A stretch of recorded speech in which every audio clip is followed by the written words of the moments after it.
My name's GuyKestv and I've been a professional bike and kit tester for nearly 25 years. And today I'm just recording the tech talk around as part of my local enduro live ride review on the Trek Slash 9.9 flat out enduro race bike. So I'm going to keep this relatively quick because it's bloody Baltic up here. It's about -10 with wind chill, I think. And apologies, because obviously I should have shot this footage before I rode the bike and got it filthy, and I can't do much because all the water's frozen in my hose pipe, so you can't even snap the bloody stuff off. But hopefully you can still see enough of the detail. Starting off with this beautiful OCLV Trek carbon frame. Trek, one of the first people to get into carbon fibre mountain bike frames. OCLV is optimum compaction, low void, so high pressure carbon forming. Like I said, they've been doing it since the early 90s, and they're one of the masters of putting carbon frames together. So absolutely bomb proof. You've got this massive piece of armour down the underside, all the way down there. That's replaceable. New for this year, you have got a hatch under the bottle cage there, so obviously they're not the first people. Hang on, I need to pull it all the way open. I think it's frozen. Yeah, it's frozen as well. Obviously not the first people to do a storage hatch in there, but you get it on the alloy and on the carbon fibre bikes. So that just snugs in there. I mean, it's not massive. You need to fight a large tube in there, but it comes with a little stash bag to keep things organised and stop them rattling around. Talking of rattling around, I'm jumping ahead here, but it also comes with what they call control freak cable routing, which means it's all clipped inside with zip ties to stop it rattling around. And then at the back it just comes out, you can see there, just pops out the rear of the mainframe and then gets guided underneath the chainstays there. And it's the same, it's external routing on the rear brake as well. But obviously mainframe all fully internal, and you've got these little neat bolted capture points there. And while we're talking about frame detail, you have got this knock block steering limiter on there. It's now you can actually take it out if you need to, but while on the original bikes it was 58 degrees, they've now widened the scope of it to 72 degrees. So I have to say, I've had no problems with the amount of steering I can get on there, even in tight situations. So there's a bit of extra protection, why not? Other features you have got, come on, can you see it there? Yeah, little Mino link, they call it, a little flip chip in the suspension rocker.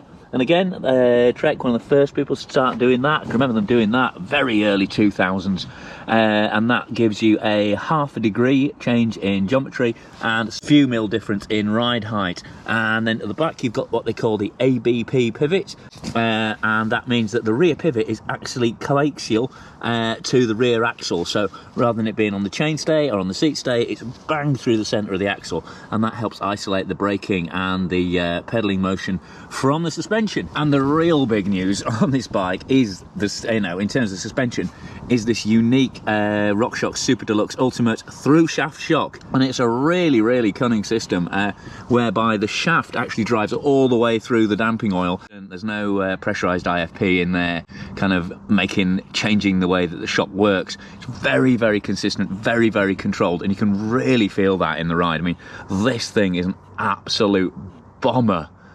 Through properly rocky sections. And again, you've got this big old scalloped out down tube section there to mean you can fit a piggyback shock in there. And you just see all the way through, you've got ridges all the way around the frame, and it's just an absolutely bomb-proof structure, this bike. I mean, the stiffness is just so standout on these Trek Slashes. I rode one of the first ones out in the Alps a few years back, and that's still the case, even though the geometry has now changed significantly on this Trek Slash. So it's got a lot longer. This large is now 486 in the low setting, or 491 in terms of reach, and it's a 64.1 or 64.6 degree head tube and 75.6 or 76.1 seat tube, and then 345 or 352 mil in the bottom bracket height, and then 435 or 437 effective chainstay length on the back. So as you can tell, pretty damn sorted speed angles for maximum stability and control. But please make sure you watch the live ride review because it is that shock and the way that interacts with what is already an absolute standout chassis with this new geometry that makes this bike an absolute pinner. This is the top of the range bike, the 9.9. There are 3 carbon fibre bikes and then another couple of alloy bikes in the range. Like I say, all of them get the storage in there. There's a really, really good downtime podcast with the guys from Trek, Dylan and John, talking to Chris from. So make sure you give that a listen for the background story, because there's some really interesting insights as to sort of how long the process takes and what, you know, and what things are a real problem. And that includes getting the storage into the alloy bike and also just packaging that whole shock area, because we'll have a look at the shock detail in a second, but there's some interesting features on it. In terms of other kit, you've got RockShox Zeb Ultimate Fork 170mm travel. You've got Bontrager SE4 and SE5 tyres. Interestingly, it comes with standard with the 2.4 inch SE4 on the front, and then the grippier, larger SE5 2.6 on the rear. So, I mean, obviously works in some places that Trek have been testing these, but I prefer it a lot more with the 2.6 SE5 on the front for a bit more bite, and then this SE4 on the rear. The wheels are Bontrager Line Elite 30s, so it's a carbon fibre 29mm internal rim with a 2-year carbon care warranty on it. If you smash them up, they'll replace them free of charge for that. It's a relatively sturdy rim anyway. I mean, to be fair, for an £8 bike, it's a pretty affordable wheel set. They're about 900 quid a pair. But, you know, they're very tough. They've got a good solid ride feel to them. Had absolutely no complaints. Bounced them off plenty of rocks during testing without them flinching at all.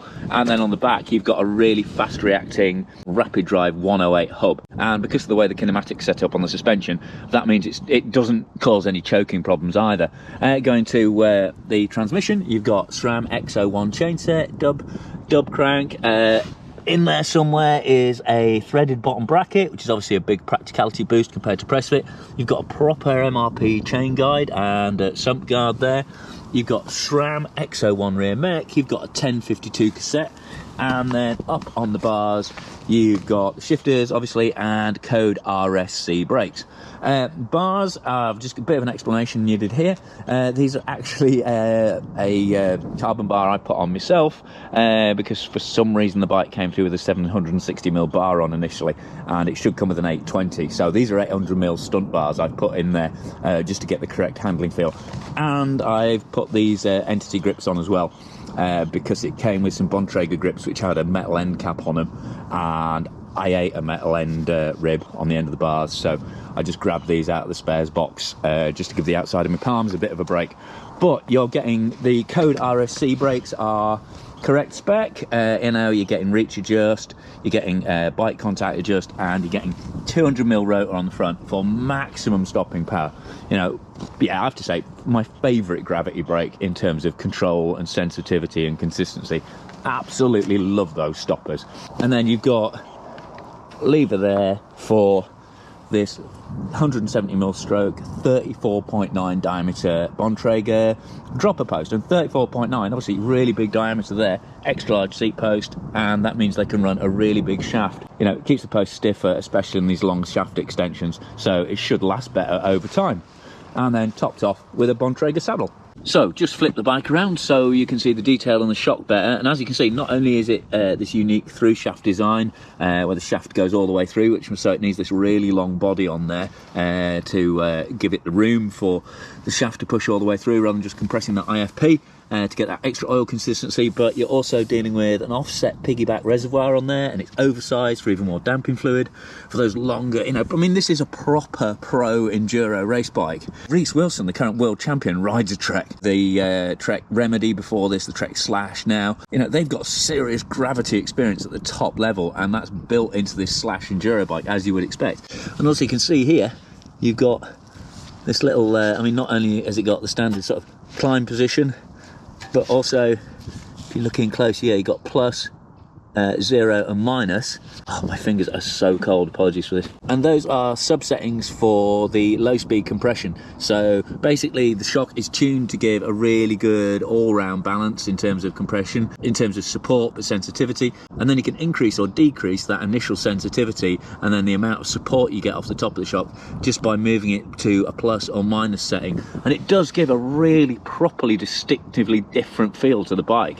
You know, they've spent ages zeroing it in, and it's around this kind of, you know, all-rounder, you know, set and forget setting, but then just added this really nice, simple, really easy to do tweak. So whatever run you're facing next, you know, you can have it super sort of firm if you're doing berms, if you're pushing hard through turns on a more groomed track, or open it up for maximum sensitivity if you're going through a load of jank and chunder. You can see massive broad pivot there, and at the back you've got this ABP again with this little neat QR axle on the back. And then coming up to the front of this big old chainstay, you can just see, you know, see it easier on this side. You've got that threaded dub bottom bracket there, keeping everything easy to replace and easy to service. And as you can see, you know, room even for a nice Earthwell adventure flask in there. Unfortunately, it's empty at the moment. I've drunk all my tea, so I need to jump back on and get some riding in to warm myself up. So that's all the tech details. I mean, as you can see, loaded with practical features, as well as this, you know, super high-tech, unique suspension setup, and a frame that's just informed by so much experience in enduro and DH, and, you know, years of testing by probably one of the most experienced test crews in biking. I mean, the guys at Trek, Travis Brown, Andrew Chandro, you know, all ex-pro racers, and they've been there for years. I can remember, you know, those guys were there on press trips when I was going in the 90s. You know, they are properly experienced testers, and they've just been refining all these kind of Trek proprietary technologies, bringing them on board and polishing them up.